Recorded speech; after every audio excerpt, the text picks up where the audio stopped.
À l'épisode 9, nous allons parler du postnatal, une entrevue à ne pas manquer.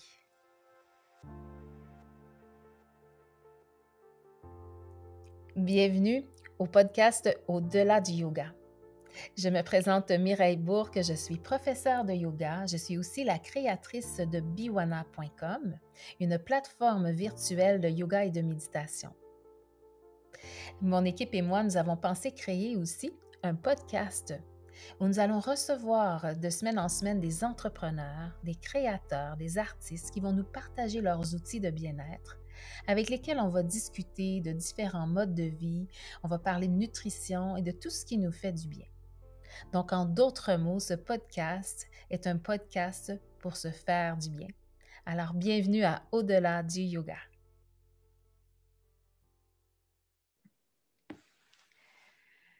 Alors, aujourd'hui au podcast, on va parler du postnatal. Est-ce que ça vous est déjà arrivé, après avoir accouché de votre enfant, d'avoir vécu, de vous sentir en fait démuni, d'avoir de la difficulté à comprendre qu'est-ce qui vous arrivait, d'avoir la sensation que vous n'aviez pas accès à toute votre conscience, votre potentiel, vos outils. Il y avait comme quelque chose de flou, que vous aviez le moral dans les talons, que vous vous sentiez vraiment comme seul et démuni. En tout cas, moi, c'est ce que j'ai vécu. Et la bonne nouvelle, c'est qu'aujourd'hui, je reçois Karine Deschênes qui va nous parler, elle, de son projet de la Grande Ourse, qui est en fait l'accompagnement après la naissance. Alors, je suis vraiment contente de recevoir Karine aujourd'hui. Et alors, bienvenue Karine à l'émission. Merci Mireille de me recevoir aujourd'hui. C'est vraiment un plaisir. Surtout, Yes. oui, c'est un sujet qui me tient à cœur, vraiment. Mais écoute, Karine, avant qu'on commence, j'aimerais ça que tu nous parles un petit peu de ton parcours. Qu'est-ce qui t'a amené en fait à créer la Grande Ourse? Parce que tu as une histoire quand même assez fascinante. Déjà, juste de savoir le nombre d'enfants que tu as, ça m'a fait comme wow! Alors, je te laisse un petit peu parler de ton parcours jusqu'à qu'est-ce qui t'a amené à aller vers la Grande Ourse. Oui, bien, c'est certain que quand on se lance dans quelque chose qui nous tient à cœur comme ça, puis qu'on se dit, OK, il faut vraiment que je fasse une différence dans le monde avec ça, dans le monde où je parle au niveau du postnatal, c'est là que j'ai décidé de faire ma différence, bien, ça part souvent d'une histoire personnelle.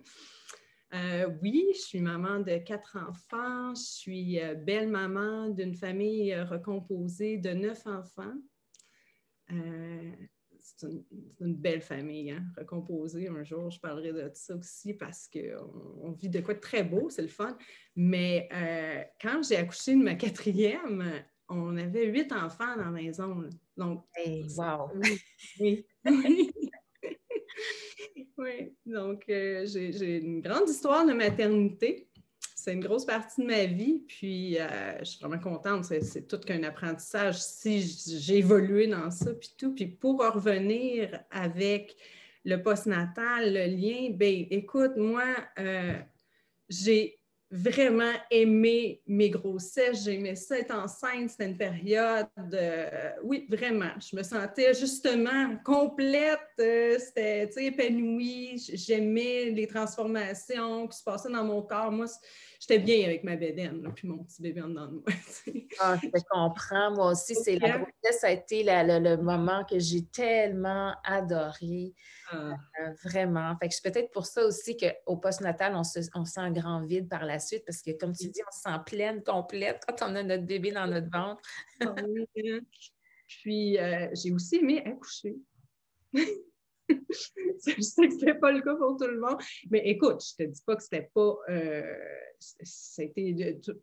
Les 4, c'était des aventures, c'était douloureux, ça ne s'est pas fait. Je n'étais pas celle qui accouchait en 30 minutes, c'est fini. Mais quand même, mon premier accouchement a été plus long, mais complètement naturel. Des beaux accouchements, maison de naissance, avec des sages-femmes, les 4. Puis, bébé parfait, on est au monde. C'est que je remercie la vie. Donc, accoucher, c'était pour moi aussi un beau processus d'empuissancement, puis venait après le postnatal, où je prenais une débarque à chaque fois.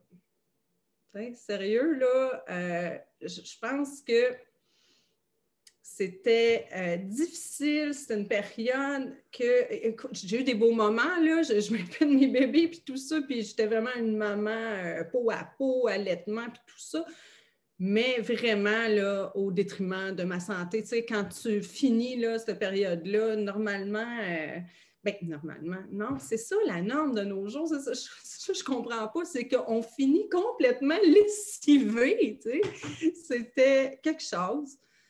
Puis, je ne comprenais pas parce que je me disais, la nature est faite comme ça. Je fais ce qu'il faut. Puis là, souvent, j'entendais, ben c'est parce que tu allaites aux 2 heures, jour et nuit, c'est sûr. Mais oui, puis là, je me disais, mais non, c'est la nature, je dois le faire. Tu sais, je ne comprenais pas. Puis, c'est juste, ma fille a 12 ans, 12 ans plus tard que je me mets à étudier en fond le postnatal, puis à me dire, bien, effectivement, c'était pas normal. Oui, la nature est faite comme ça, puis c'est cette façon-là qu'une mère doit s'occuper de son bébé, mais pas de tout le reste autour en même temps.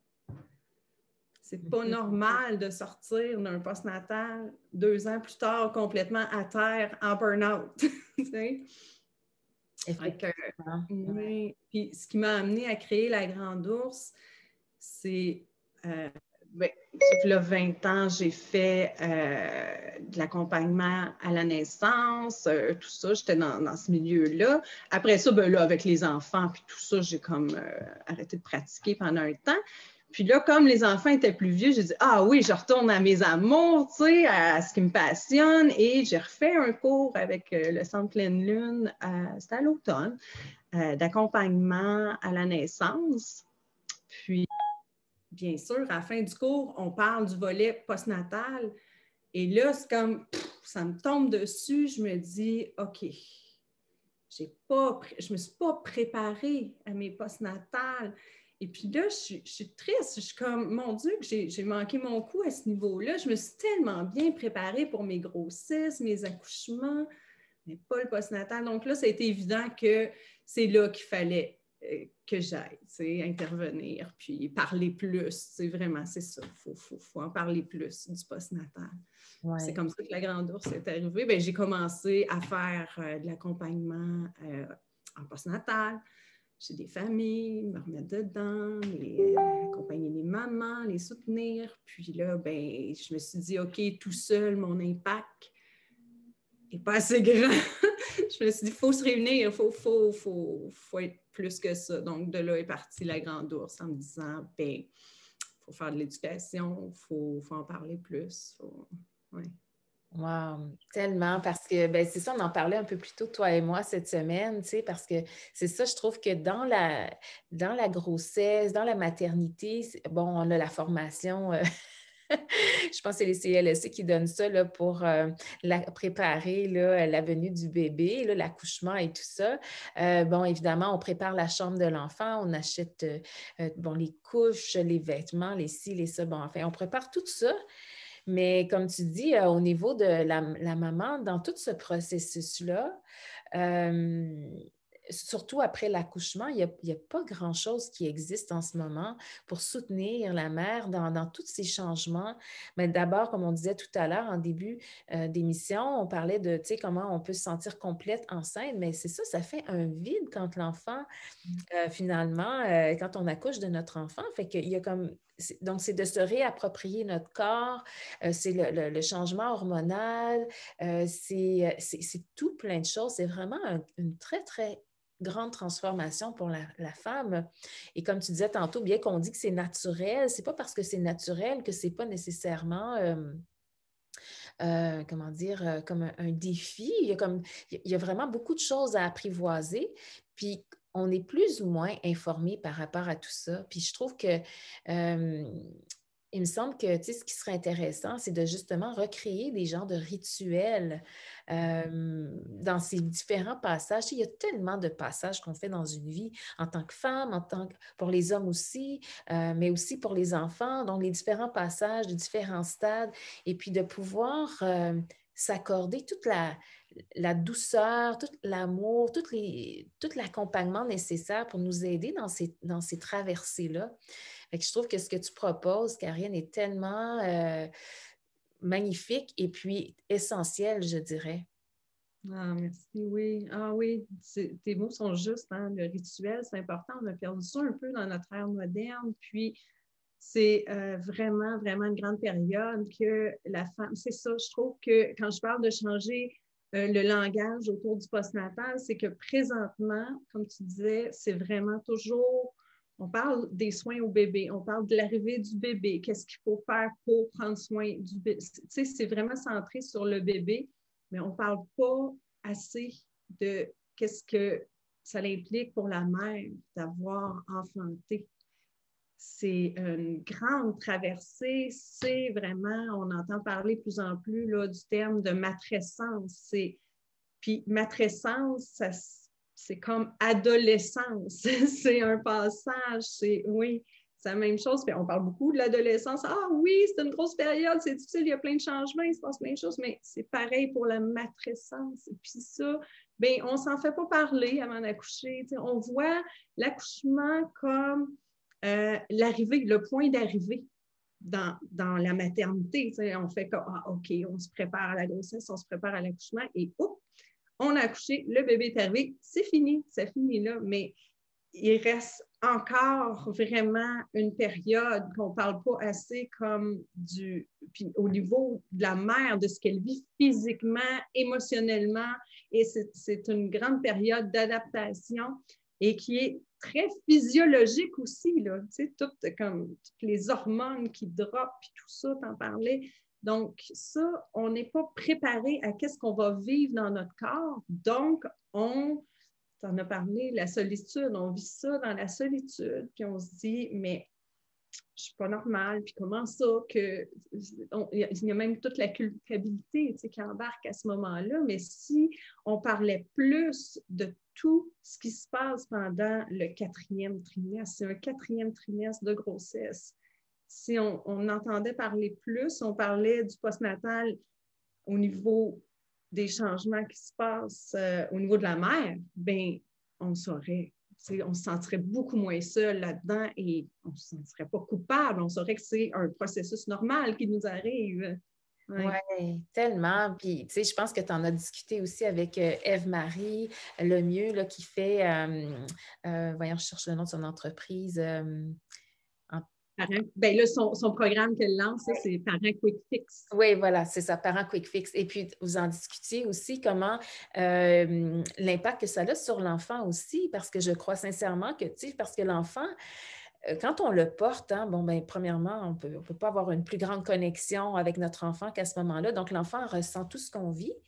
Et puis, cette connexion-là, elle continue même après l'accouchement. Et clairement, tu sais, l'enfant, il nous ressent, il est vraiment connecté à nous. Puis en plus, ben, il est aussi une partie de nous.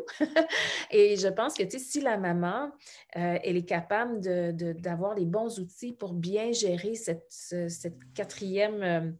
ce 4e trimestre-là, mais là, on n'appellerait pas ça un trimestre, mais enfin, cette autre... Oui, mais oui, Ingrid Bayou l'appelle comme ça. Oui. OK, c'est bon. Donc, le 4e trimestre, ben, tu sais, je pense que l'enfant s'en porterait mieux aussi. Tu sais, ben, ça ne veut pas dire que l'enfant ne se porte pas bien en partant, mais je veux dire, je pense que, tu sais, c'est juste positif pour tous que la femme, que la maman puisse prendre soin d'elle. Puis, quelle belle leçon aussi pour l'enfant de savoir qu'à la base, c'est important de prendre soin de soi. Tu sais, même si, bon, évidemment, quand il est petit, il va le capter à sa façon, clairement, mais je veux dire, c'est tellement tout ça, à la fondation de toute chose. On ne peut pas servir l'autre, on ne peut pas être vraiment prendre soin de l'autre véritablement si nous, en partant, on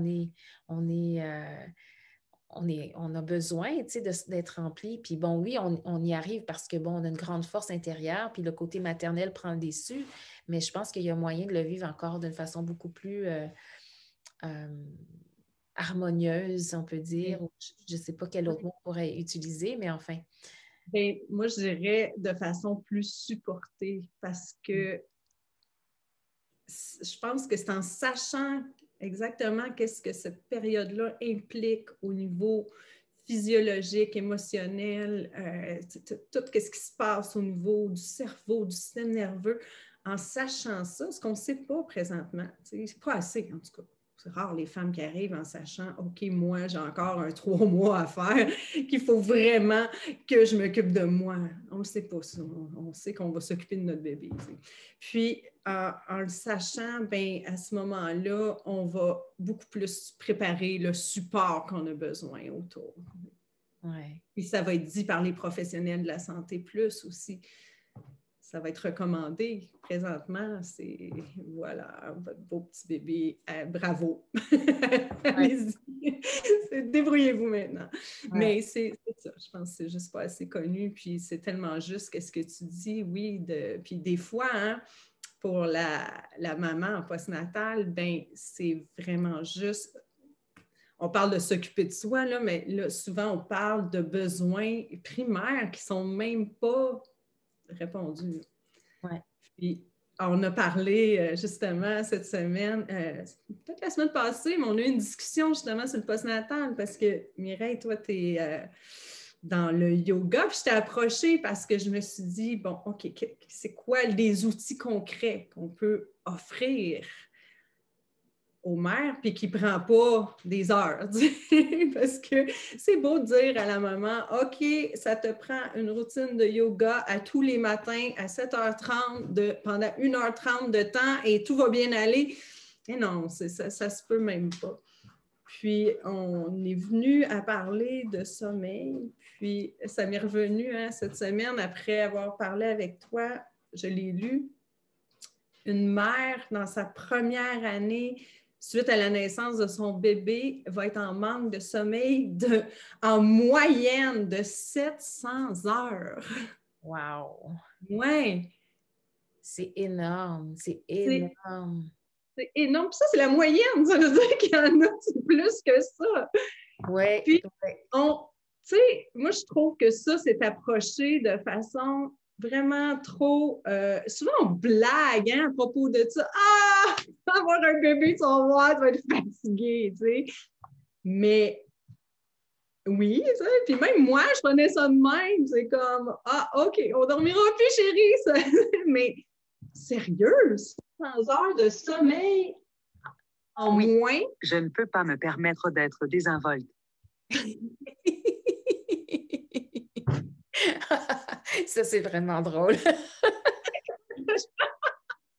Comment je dis ça? Alors, l'ordinateur a décidé de nous dire qu'elle ne pouvait pas se permettre d'être désinvolte. C'est vraiment drôle. Siri qui me parle. Ah, c'est Siri en plus. Bonjour, Siri. Elle a décidé qu'elle se mêlait de la conversation. C'est parfait. Oui.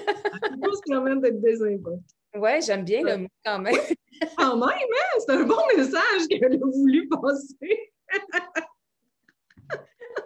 Par rapport au sommeil. Oui, quand même, hein? C'est drôle. Oui. Oui, c'est ça. Puis je trouve qu'on prend ça à la légère, mais c'est parce que 700 heures de moins de sommeil, bien, ça a des effets physiques, là. Tu sais, c'est pas rien. Oui. Ouais. Mais physique, mais aussi, je veux dire, on le sait à la base, je veux dire, quand le sommeil est manquant, c'est physique, mais c'est aussi surtout là, nos relations. Fait que, bon, la relation avec ton conjoint, avec si tu as d'autres enfants, bon, toi, tu sais là, de quoi je parle. Oui. Dire, tu sais, puis même avec nous-mêmes, tu sais, enfin, tu sais, il y a une répercussion sur la santé physique et mentale et émotionnelle, je dirais. Donc, puis effectivement, c'est vrai qu'on rigole de ça, puis finalement, ben, tu sais, c'est pas de dramatiser la chose, mais c'est pas non plus de la banaliser. Je pense que c'est important de l'adresser. Tu sais, moi, je me souviens de m'être vraiment sentie comme en état de survie. En fait, c'était vraiment ça. Donc, je me sentais vraiment en état de survie, puis je ne l'ai pas réalisé. Je n'aurais pas été capable de mettre ces mots-là à ce moment-là. Tu sais, comme tu dis, c'est comme une dizaine d'années plus tard que là, on se dit « Oh mon Dieu, c'est tout ça que j'ai vécu. » Tu sais. Alors, il me semble que si les gens avaient pu, si j'avais été accompagnée puis que j'avais eu ces mots-là, ben on dirait que ça m'aurait permis, après ça, de dire, tu sais, d'être plus consciente puis d'aller chercher les outils puis de vivre ce passage-là d'une façon bien différente. Puis c'est ça, moi, je propose justement le yoga nidra, qui est pour moi une médecine extraordinaire. Quand je parle de médecine, c'est vraiment une façon naturelle de pouvoir accompagner les gens à récupérer le sommeil par seulement une vingtaine de minutes. 20 minutes d'un yoga nidra, puis on récupère plusieurs heures de sommeil. Fait que je trouve que ça, c'est un outil qui est extraordinaire pour les mamans en postnatal parce que c'est possible en 20 minutes de l'intégrer. Puis ça peut se faire à tout moment. Là. Bébé est en train de... Tu viens d'allaiter. Bien, moi, en tout cas, c'est ce que je faisais. J'avais tout le temps ma fille dans mes bras. Je l'allaitais. J'étais couchée sur le divan, puis je m'endormais avec elle, puis là, elle se réveillait, puis whoop, genre, on recommençait l'allaitement. Mais donc, j'étais vraiment, moi, je fonctionnais, bien, c'est ça, on fonctionne avec le rythme de bébé, mais 20 minutes, là, clairement, c'est sûr que bébé va prendre 20 minutes un moment donné pour dormir, c'est sûr, tu sais, donc je trouve que c'est très accessible, puis pas besoin de rien d'autre que juste allonger, puis d'écouter une guidance, fait que, tu sais, ça, je trouve que puis j'y avais pas pensé, fait que c'est vraiment en discutant avec toi, j'ai dit, mon Dieu, c'est tellement vrai de proposer ça aux mamans après l'accouchement. Ça va être comme, je pense, quelque chose qui va beaucoup aider, en plus de tout ce que toi, tu proposes aussi comme outil, là. Oui. Ah oui, moi, quand on a parlé, puis au début, je t'avais approché, puis tu pensais au plancher pelvien, puis c'est important, puis on va en parler, mais j'en parlerai là, plus tard, mais quand on est venu sur le sujet du sommeil, puis tu me faisais ton témoignage, c'est toujours précieux pour moi, les témoignages de maman postnatale, puis tu me disais, je me sentais comme, quand tu l'as dit tantôt, comme, pas désemparée, Démunie. Comme dans un flou. Oui. Hein?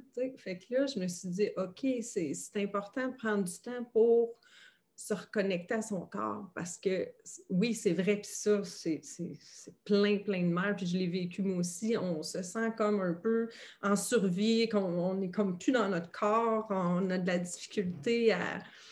On fonctionne, mais de façon pas trop consciente, tu sais. Fait que je trouve que Puis là, tu m'as parlé de yoga nidra, puis j'ai fait « Wow, explique-moi ça », puis là, ça a comme fait « Wow, oui, c'est que vraiment un outil à faire connaître, tu sais, puis qui peut être vraiment utile, puis qui ne prend pas des heures, justement, puis qui permet de se regrander aussi. » Oui, parce qu'il y a quelque chose que tu m'as... Parce qu'on a vraiment discuté beaucoup cette semaine, toi et moi, puis tu me parlais aussi de quelque chose que je n'étais pas au courant par rapport quand on accouche. Tu me disais qu'au niveau, là, dans les concepts ayurvédiques, qu'il y a quelque chose qui se passe. Pourrais-tu juste comme peut-être le partager avec les gens? Je pense que, tu sais, encore une fois, pour les mamans, de savoir ça, c'est intéressant. Oui, vraiment. C'est que, ben, dans le fond, en Ayurveda, il y a les doshas. Puis, on a notre propre, tout le monde a comme sa constitution avec son dosha, mais la femme qui vient d'accoucher est tout le temps en débalancement du dosha Vata. Puis, Vata, c'est justement, c'est l'air, c'est l'éther, c'est le vent, c'est froid. Quand on y pense, quand on accouche, là, on est un canal complètement ouvert. On se fragmente, tu sais, c'est comme l'air passe à travers nous, là, de bord en bord.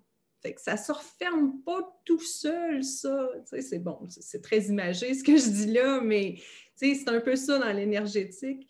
Donc, on se retrouve en débalancement, Vata.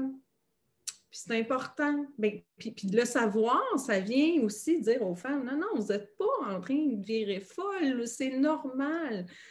Tu sais, c'est ça. Puis de le savoir, bien là, on comprend pourquoi que c'est important, la chaleur après l'accouchement, puis les semaines qui suivent. En Ayurveda, on parle de 42 jours de postnatal, mais tu sais, ça, là, c'est un concept, hein, parce que chaque femme va... Ça peut être plus long que ça, c'est ça que je veux dire. Mettez-vous pas un temps non plus dans la tête. Mais oui, donc là, c'est normal de se sentir justement un peu dans les vapeurs. On est en débalancement comme ça, tu sais, puis ça prend de la chaleur, ça prend de la nourriture réconfortante, réchauffante, ça prend des choses pour se regrander, justement. Oui. Mais de là, pourquoi aussi le yoga nidra va être vraiment un outil intéressant parce que c'est ça, moi, je me sentais vraiment hors de mon corps après l'accouchement. Puis je trouve que quand tu m'as apporté cette information-là, ça m'a permis de comprendre parce que, encore une fois, on vit plein de choses, mais on n'est pas capable de souvent l'exprimer parce que c'est des sensations, c'est comme on se sent un peu comme démuni, puis en même temps, on est pris avec, moi, mais c'est naturel, tout le monde, toutes les femmes l'ont fait, ça doit être normal, mais en même temps, on ne sait pas trop quoi faire avec ça, on n'est pas bien, on cherche, on est en quête de quelque chose. En tout cas, moi, j'ai été en quête pendant longtemps, mais je ne savais même pas que j'étais en quête. Tu sais, c'était bizarre, là. C'est comme j'étais en quête de comprendre ce que je vivais, mais je ne savais pas que j'étais dans cette quête-là. Tout ce que je savais, c'est que je n'étais pas bien. Fait que pour moi, c'est là où, tu sais, puis je me dis, tabarouette, tu sais, ça fait 17 ans que j'ai accouché de ma fille. Et là, je suis capable de nommer ce que je vis. Après 17 ans, ça n'a pas de sens.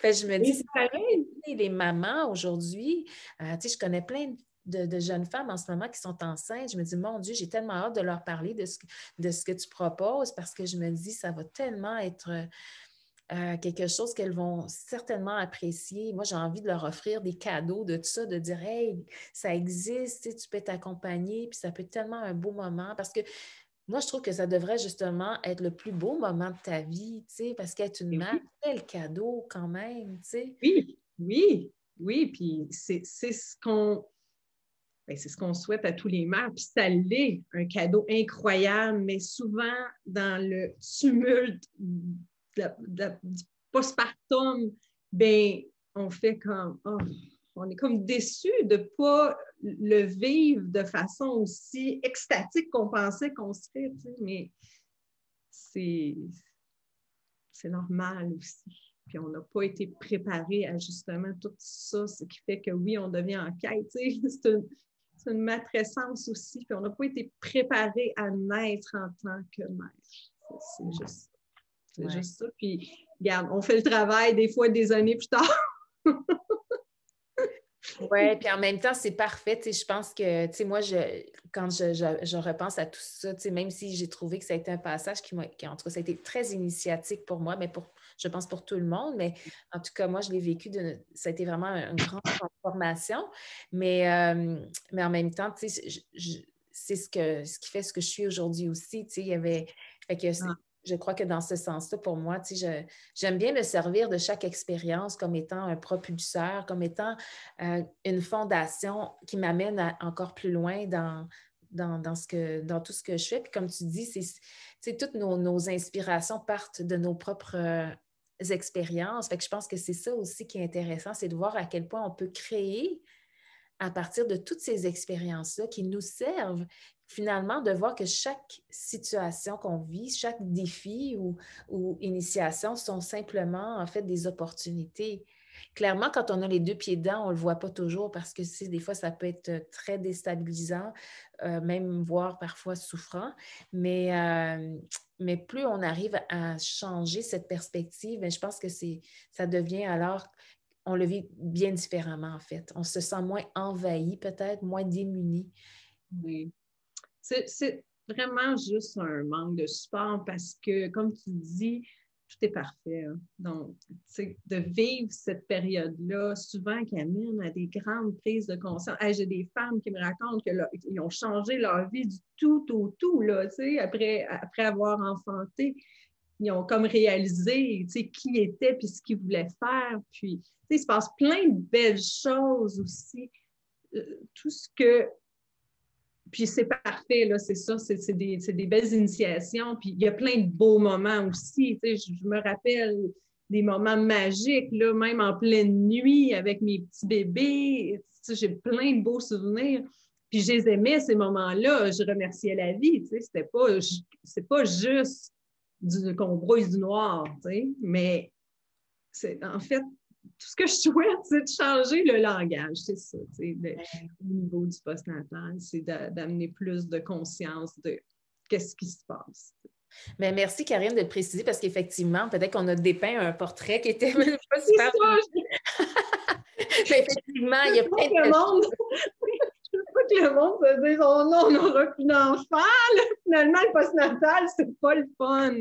Non, effectivement. C'est vraiment Oui, c'est vraiment une belle période, ça amène des initiations. Puis, tu sais, c'est ça, c'est juste qu'il faut le voir et il faut en parler, puis il faut le voir apporter plus de support à cette période-là. C'est juste. Oui, oui, puis je pense qu'encore une fois, c'est ça, chaque femme le vit différemment parce qu'il y a tellement d'éléments qui vont influencer aussi le contexte, tu sais, comment la personne va vivre les choses, tu sais, puis ça dépend, c'est ça, il y a vraiment beaucoup d'éléments qui vont venir influencer ça. Fait que je pense que effectivement, c'est à chacune de, tu sais, en fait, de le vivre comme ça va se présenter, mais de savoir que maintenant, il y a du soutien. Parce que oui, moi aussi, je veux dire, tu sais, moi, j'ai eu quand même de très, très beaux moments, tu sais, puis je ne garde que des bons souvenirs. Tu sais, c'est Oui, juste que il y avait comme quelque chose qui était flou, qui était, tu sais, j'aurais juste aimé ça être plus dans mon corps, puis plus présente encore pour en profiter davantage. En fait, moi, c'est ça, c'est que j'ai eu la sensation que j'en ai pas profité autant que j'aurais pu parce que on dirait que j'étais comme je disais tantôt, comme dans un flou, comme quelque chose qui était j'étais pas complètement dans mon corps, mais tu sais, maintenant que je comprends tout ça, je me dis, oh mon Dieu, tu sais, là, OK, ça explique tellement de choses. Fait que, c'est oui. vraiment génial, Karine. Fait que, donc, toi, la Grande Ourse, finalement, juste pour nous résumer un petit peu dans qu'est-ce que c'est exactement que tu proposes, je vais te laisser Oui. expliquer ça. Oui, bien là, écoute, je vais être obligée d'inviter les gens sur ma page La Grande Ourse sur Facebook pour l'instant parce qu'il y a plein de choses qui s'en viennent dans les prochaines semaines. Pour l'instant, j'offre un service, je fais de l'accompagnement en postnatal. Je me déplace, c'est un service essentiel, donc ça peut être quelques heures. Moi, je suis dans la région de la Mauricie, sinon je me déplace plus loin, Montréal, Québec, mais là, c'est pour des nuits ou des journées complètes. Puis c'est de l'accompagnement, soit à la maman, soit prendre soin du bébé ou les deux, un petit rituel, un bain aux plantes. Je suis naturopathe aussi, donc je fais aussi de la consultation en naturopathie. Ça peut aider des femmes qui ont besoin au niveau du postnatal de prendre soin de leur santé. Pour l'instant, c'est ça, mais il y a beaucoup plus qui s'en vient. Il va y avoir un grand lancement la semaine prochaine. Je ne peux pas dire, je ne sais pas encore exactement quelle journée d'un projet plus grand que la Grande Ourse va offrir. Mais vraiment, si vous sentez l'appel que vous voulez faire une différence au niveau du postnatal, ben, je pense que ça risque de vous parler. Oui. Oui. C'est juste suivre. Il y a plein de choses. Ça va évoluer beaucoup. Pour l'instant, c'est ça. Ça va être surtout au niveau de l'éducation. Parfait. Du postnatal, il y a une gamme de produits qui s'en vient aussi pour prendre soin des mères en postnatal. C'est génial, Ouais, Karine, ouais. vraiment.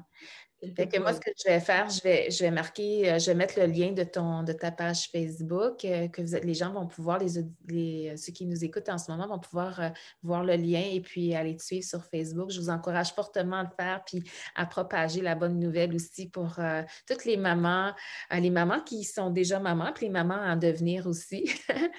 Puis, je pense que c'est vraiment un beau cadeau à offrir là, que les gens puissent recevoir cet accompagnement-là. Ah Les oui, mamans. merci, Karine. Merci. Oui. Puis, c'est ça, il va aussi avoir, là, on parlait de. Il va y avoir une collaboration avec Mireille aussi qui s'en vient au niveau d'offrir le, le Niga, voyons, yoga. Oui, Yoga Nidra, oui. Dry yoga, c'est ça. Hein? Oui. Donc, ça aussi, ça va s'en venir dans les prochains mois. Je ne sais pas sous quelle forme exactement qu'on va l'offrir. Ça va être sûrement en ligne. Comme ça, on rejoint plus de mères. Ouais. Ouais. Oui, effectivement. Puis c'est ça, on discutait, on aime ça faire beaucoup les collaborations. Je pense que de plus en plus, on va retrouver ça, ce genre de collaboration-là, où tu sais, on est des femmes avec plusieurs expertises, puis on se rassemble pour soutenir la communauté dans différents domaines.